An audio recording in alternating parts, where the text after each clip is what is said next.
বঙাইগাঁৱৰ বড়ো বজাৰৰ সমীপত এক্সিছ বেংকৰ লগতে শুভম কমপ্লেক্সত আজি মুকলি কৰা হয় এখন বিপণী ক্ৰিমছন ক্লাব আৰু শুভ উদ্বোধন কৰে আমাৰ মাননীয় সাংসদ ফণীভূষণ চৌধুৰীদেৱে। ইয়াত উপলব্ধ হ'ব বিভিন্ন ধৰণৰ সা সজ্জা পৰিধানৰ বাবে, পুৰুষৰ বাবে, মহিলাৰ বাবে আৰু শিশুসকলৰ বাবে।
বঙাইগাঁৱত মুকলি কৰা হৈছে ক্ৰিমছন ক্লাব আৰু ক্ৰিমছন ক্লাবৰ মুকলি অনুষ্ঠানত থাকে আমাৰ সাংসদ ফণীভূষণ চৌধুৰী ডাঙৰীয়া।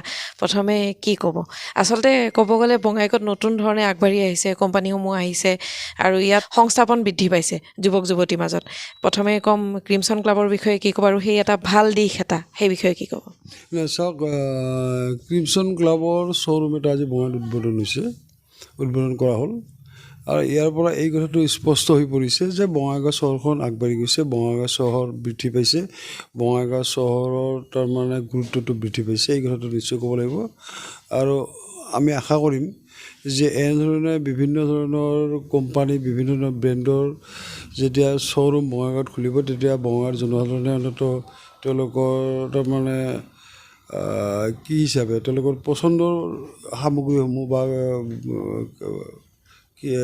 কি কয় ড্ৰেছ পাতি আদি পাবলৈ তেওঁলোকে সক্ষম হ'ব। আৰু মই ভাবোঁ যে এনেধৰণৰ শ্ব'ৰুমৰ উদ্বোধনৰ জৰিয়তে বঙাইগাঁও চহৰখন তাৰমানে আমি নামনি অসমত এখন তাৰমানে বৃহত্তম চহৰ হিচাপে আমি নিশ্চয় পৰিগণিত হ'ব পাৰিছোঁ। আৰু এই বৰ্তমান যুগত সংস্থাপন নাই বুলি কোৱা শুনো, কিন্তু ইয়াত দেখা পাইছোঁ কোম্পানীৰ ফালৰ পৰা বহুত এমপ্লয়ী লৈ আহিছে আৰু বিশেষকৈ বঙাইগাঁৱৰ মূলাগাঁও, বৈতামাৰী, জেলকাজাৰ এনেকুৱা অঞ্চলৰ পৰা বিজনীৰ পৰা আহিছে। ওচৰে পাজৰে থকা যিবোৰ গাঁও আছে তাৰ পৰা ভিতৰৰ পৰা ল'ৰা ছোৱালীসকল ওলাই আহিছে, সংস্থাপনো বৃদ্ধি পায়। নাই, ইয়াতে নিশ্চিতভাৱে যেতিয়া এনেধৰণৰ কোম্পানীৰ শ্ব'ৰুম বা কোম্পানী যেতিয়া ইয়াত আহিব, তেতিয়া ডেফিনেটলি ইয়াতে তাৰমানে সংস্থাপনৰ ব্যৱস্থাটো হ'ব আৰু তাৰ জৰিয়তে আমাৰ অঞ্চলত থকা যি নিবনুৱা সমস্যা আংশিকভাৱে হ'লেও তাৰমানে সমাধান হ'ব আৰু আত্মপ্ৰতিষ্ঠা লাভ কৰিবৰ কাৰণে সক্ষম হ'ব। ধন্যবাদ জনাইছোঁ।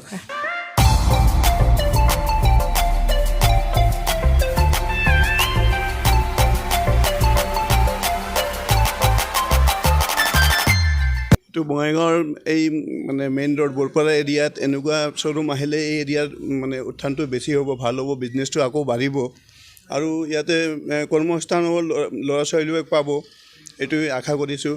আৰু এনেকুৱা শ্ব'ৰুম খুলিলে টাউনৰ যি চমকটো আৰু বৃদ্ধি হয়, সেইটোৱে। আৰু এটা দেখিবলৈ পোৱা যায় যে BOC গেটতকৈ ইফালে অলপ পোহৰটো সন্ধিয়া কমে, যিহেতু হয়তো এনেকুৱা ধৰণৰ শ্ব'ৰুম এই ছাইডত বেছি নাই, সেই বিষয়ে কি ক'ব? সেইকাৰণে মই কৈছোঁ এই এৰিয়াত এইবিলাক শ্ব'ৰুমৰ অতি প্ৰয়োজনীয় হৈছে আৰু ভাল ভাল শ্ব'ৰুম খুলিব বুলি আশা কৰিছোঁ। ডেভেলপমেণ্টটো হ'ব, মানুহে বিজনেছ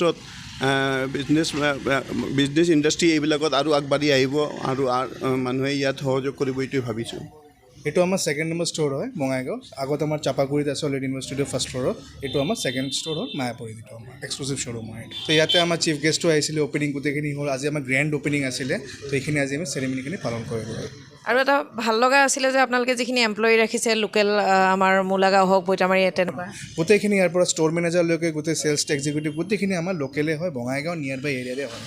যাতে আমি গোটেই এমপ্লয়মেণ্টটো লোকেলক দিব পাৰোঁ এইটো এটা ব্যৱস্থা কৰিছোঁ ঠিকনাটো এবাৰ জনাই দিব নেকি ঠিকনাটো হ'ল আপোনাৰ Mayapuri Shubham complex near by to the opposite of Bageshwari cycle লগতে অফাৰসমূহ প্ৰদান কৰা হৈছে যিহেতু নতুন শ্ব'ৰুম আৰু আমাৰ অসমৰ মানুহ বিশেষকৈ বঙাইগাঁৱৰ মানুহে সদায় নতুন বস্তু দেখিলে অফাৰ বিচাৰে কি অফাৰ দিব নমস্কাৰ মই মহিদুল হয় মই এৰিয়া VM হয় এৰিয়া ভিজুৱেল মাৰ্চেণ্টাইজাৰ আমাৰ ক্ৰিমছন ক্লাবত এনি টাইম অফাৰ চলিয়ে থাকে কিবা নহয় কিবা অফাৰ চলি থাকে এতিয়া বৰ্তমান ৰাইট না আপুনি যদি দুটা মাৰ্চেণ্টাইজ যদি লয় তে ছেকেণ্ডটোত ফ্লেট 40% ইমিডিয়েটলি ইনষ্টেণ্টলি ডিছকাউণ্ট হৈ যাব প্লাছ আমাৰ নিউ ষ্ট'ৰৰ অফাৰ চলি আছে 300-500 আপুনি যদি ছিংগল পাৰচেজ কৰি আছে তে 300 আদাৰৱাইজ 500 আপুনি ডিছকাউণ্ট ইনষ্টেণ্টলি পাই যাব তো সেইটো কাৰেণ্ট অফাৰ চলি আছে গোটেইখিনি প্ৰডাক্টটো চলি আছে আমাৰ শ্বাৰ্ট টি শ্বাৰ্ট চুট ব্লেজাৰ এতিয়া ফ্ৰেছ উইণ্টাৰ কালেকশ্যন গোটেইখিনি আছে ষ্ট'ৰত আহক আৰু উইণ্টাৰৰ শ্বপিং কৰিব পাৰে থেংক ইউ হয় ক্ৰিমছন ক্লাব আপোনালোকে সকলোৱে জানে খুব ভাল ব্ৰেণ্ডৰ তেওঁলোকে কাপোৰ তেওঁলোকে তৈয়াৰ কৰে যদি আপোনালোকে ল'ব বিচাৰিছে আহিব পাৰে আৰু এখন বিপণী নতুনকৈ অ'পেনিং কৰা হ'ল বঙাইগাঁও বড়ো বজাৰৰ সমীপত এক্সিছ বেংকৰ লগতে শুভম কমপ্লেক্সত